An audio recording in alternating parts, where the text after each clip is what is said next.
Hello and welcome StarCraft 2 viewers to another StarCraft 2 amateur cast. Kopo tonight casting for you game between Skytop, our blue Terran up in the top right hand corner, and DrAwesome, the red Protoss spawning in the bottom left hand corner. Map today is Delta Quadrant. I'm sure most of you are familiar with this. I'd love to talk about map features, but as I said probably in a previous cast, not a ton to talk about. You know, Season 3 is coming up for Blizzard. Hopefully they can actually, I know they're going to introduce some new maps, so that'll obviously switch it up a little bit. Not everything will be... Oh, let's change this to faster because we obviously want to get this done at normal speed. Normal being faster in StarCraft. Yeah, Season 3 map pool, obviously switching everything up. We're going to see no more of that crappy map scrap station. We're going to see no more slag pits, hopefully. All those maps that were just absolutely horrible are going to all be gone. So we can thank Blizzard for at least that, I guess. Yeah, so we're seeing DrAwesome Skytop, another low-level cast, guys. Is what I'm trying to do. Anybody who watches this finds it interesting, loves hearing the sound of my voice, please send me a replay so I can cast it. I'm pulling these off really by the skin of my teeth. Most replay sites seem to be not functioning as of the last couple of months, so I'm really dealing with some older replays. I think this one might actually be one of the few ones I found that's relatively newer. I'm not going to guarantee that, though. So yeah, I mean, I know maybe my voice is a little bit monotone, but I do have some good stuff to say about the game. I like to think, anyways. And you know, I try and bring some insight, guys. So whatever replay you want to send me something exciting. I'd love to cast it for you and give you my opinion on it, because that is what I'm here to do. TVP scrap station. Scrap station's on my mind. It's such a bad map. Okay, TVP Delta Quadrant. I don't know what league these guys are in.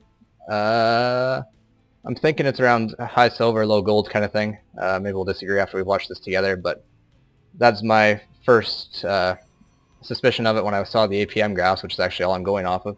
APM's not incredibly high here. Let's see what we're looking at. Yeah, 36.19. Pretty much the same as mine, actually, and I'm silver. So 36, you know, right about what I hover around. This probe is actually getting raped by two SCVs off in the corner. That was actually kind of disturbing. I'm not a big fan of that.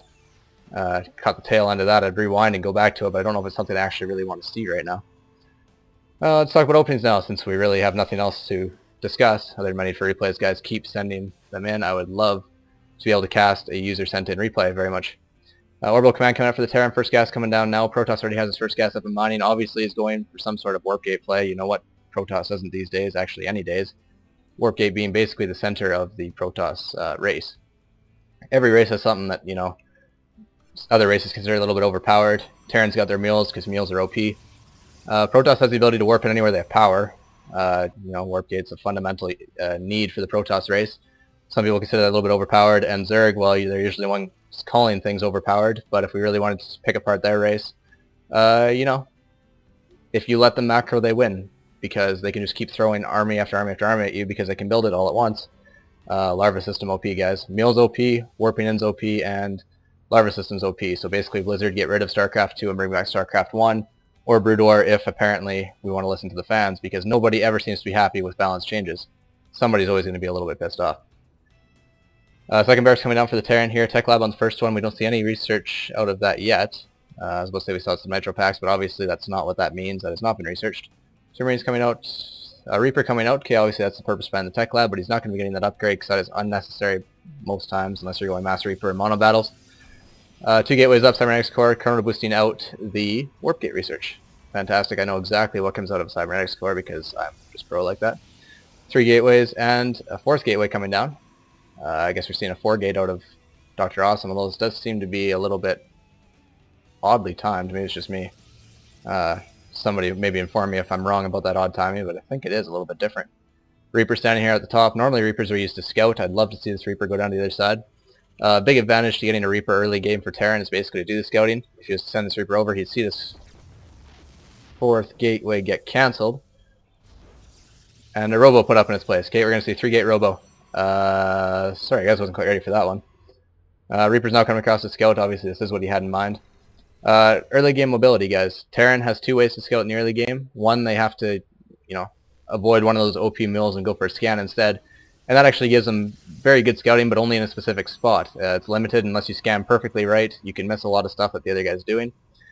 And the other way is actually a very fast Reaper, and this is delaying a lot of mining time actually for the Protoss. He's pulling most of his probes off except for the ones on gas. And he's really just getting all the information he needs. These stalkers are going to be able to take him out no problem, though. Obviously they kind of blow up in little fire explosion there. But the Terran is going mad racks play after scouting that apparently. We're going 5 racks on one base and expansion building behind it. Supply blocked. Horribly supply blocked. Still horribly supply blocked. Extra supplies called down on the front supply depot. I guess there's another one. Usually for Terrans you don't want to, if you absolutely get supply blocked and need to call down extra supplies, don't call it in on these front ones. These are the ones most likely to get destroyed, but obviously he doesn't have any other ones yet, so I'll forgive him for that one. For now. So we see 4 barracks, no attachments, 1 barrack tech lab. Stim being researched. Stim is almost done actually. We all know Stim has the longest research time of anything in the game, it seems like. Due to that nerf, they actually increased the building time by a fair bit. So, I mean, these early game pushes, like this push, would have had Stim completed a lot earlier, pre-patch. Patch a couple months ago. Really decided that they were going to increase Stim time. I think it was by about, I might be wrong, maybe 30 in-game seconds, something like that. Close to anyways. And we see the small little force of Marines coming down here who do now have Stim, because Stim now apparently finishes around the 8-minute mark for this guy. Early, late, doesn't really matter. We have an Immortal out from the robotics facility and another one coming out. Obviously he's expecting some sort of Marauders. We see an all-Marine combo, but actually this Marine mix will likely do nothing against this Protoss, which is quite unfortunate. He's going to get shelled to death by these Stalkers and chewed apart by these Zealots. That actually did almost next to nothing. Decent choke point up here actually for the Protoss to defend. Terran did a poor job by attacking right into it. Actually now this Terran continues to produce Marines, which is not a great idea. He is going to expand. Obviously I do like expanding. Expanding is necessary when you run out of resources, like you do in StarCraft, so obviously let's see more expanding. But I'm not liking this Terran's play for a couple of reasons. No combat shield. Obviously that's needed for Marines to survive past the early game, mid-game, late-game kind of thing. Actually I'm going to avoid talking about what the Terran needs to do because you see a Protoss army moving down. Stalker's leading the way, no Zealots up front, but that's okay because Zealots are slow. Stalker's going to pick apart these Marines from afar, they're going to back down. And actually this could go the Terran's way. See Stim coming down. These Zealots are actually, once you Stim Marines, they have so low health, these Zealots can rip them apart, but these Immortals and Stalkers, they don't do them damage from afar. And these Marines really need to pull back before they all get lost. This extra supply depot raised, it's about half health. More Zealots coming in here to wipe out, clean up these remaining forces, and this actually looks very devastating from the Protoss. Poor Terran is going to lose the supply depot that I actually commented on. That is unfortunate. And this one as well. No extra supplies on that. All ACVs are pulled. Last ditch effort hopefully to maybe hold off this. Immortals are doing tons of damage from the back. Chewing apart these SCVs. Marines are doing damage from the back. Force field's back. Unless all the SCVs hang back. Set back a lot there, but these SCVs are just getting absolutely annihilated. This isn't even fair. Protoss completely stopped macro when you see nothing in protection tab because really, this could be GG right here. This is actually kind of early. Oh, actually, we might see this repelled. A couple Marines. Almost all the SCVs are lost, though. Not very many back at base. And the Terran is actually going to be able to hold this off. I'm very impressed. Constantly producing Marines still. That wasn't a bad job, actually, at all. Protoss didn't do a great job of winning that battle.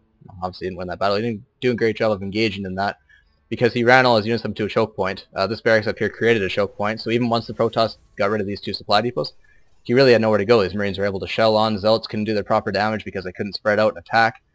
And Marines could just sit back and deal damage while the SCV soaked up anything the Protoss is trying to throw at him. So not a great decision by the Protoss, but the Terran is still in a bad position. If we're going to look at the units tab right here, we see 16 SCVs to 24 probes. Actually, 8 worker difference. I mean, it's big in the early game, but really Terran's got mules, so if we look at the income, because I'm getting good at these tabs now, guys, Terran is way ahead in the income in terms of minerals because of those mules.